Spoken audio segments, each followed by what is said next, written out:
afternoon, everyone. First of all, I'd like to thank everyone for braving the heat and coming out today and showing your support. This is amazing to stand here in front of this many people all together for one voice, one idea of support, and just standing strong for the working families across the country, and especially education.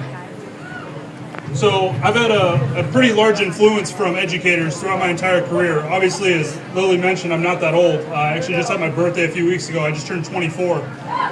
But thank you. From about second grade, one of my teachers actually mentioned that, you socialize very well, Tommie. It's just not probably the best idea to do it in the classroom, so you need to knock that off.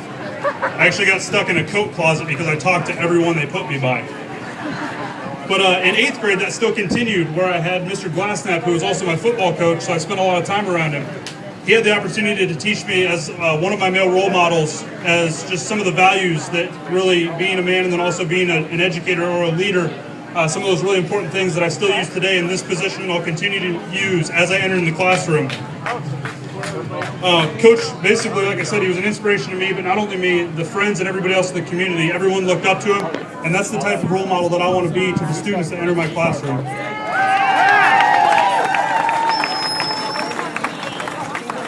Most importantly, though, and probably one of my most influential people as to why I'm standing here in front of you and why I chose to enter the classroom is my mother. She's a 20-year teacher at Thomas Jefferson High School in Council Bluffs, Iowa. She's a high school English teacher.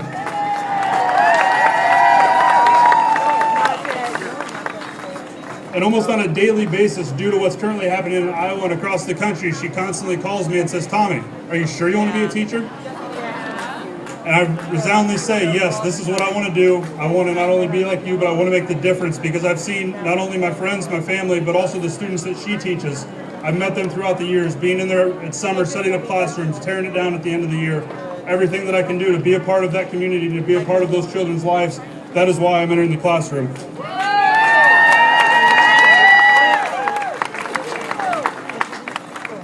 I not only have the opportunity to influence the students that enter my classroom, I also have an opportunity to continue to pass on the dream of a good public education. A public education is not only important to the teachers and the students that receive it, but it's also important to our country. As you look around, and especially right here in Washington right now, we have the current talks about the debt ceiling and the debt limit. Basically, I think a great way to solve that is if we could send some kindergarten teachers up to Congress. And if you just say, we have, okay guys, you have one toy truck. We'll use the money as a toy truck. That's our example. We have one toy truck, and not both of you can have it. How do you split that apart? Because that's basically what they're doing. Everybody wants that toy truck, and they're not going to give it up. That's where they're looking at. Well, basically, as a student preparing to be a teacher, I have a very interesting perspective entering this time in our current political system. I have endured the high-stakes testing. I have seen classmates whose families struggle to make ends meet and how it affects their education. And most importantly, I have watched and wondered why those closest to the classrooms, educators and students, do not have a voice at the table. Thank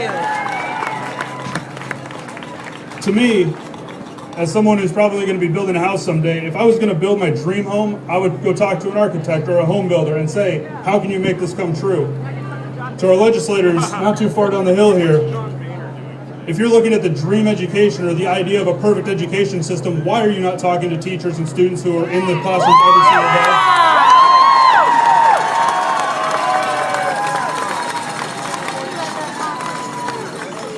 And finally, working with 70,000 college students, I like to include technology, and also I give them an ask, because I found that if you don't give them something to do, sometimes they just let it slide off. So this is my ask to everyone here in the crowd today. Now is the time to call, email, tweet, and Facebook your members of Congress. Tell them that what works in Washington does not work in your classroom and in our classrooms.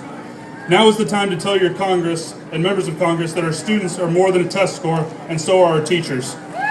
And now is the time to tell your member of Congress that what our students need are critical thinking skills and well-rounded education that will prepare them for a 21st century workforce.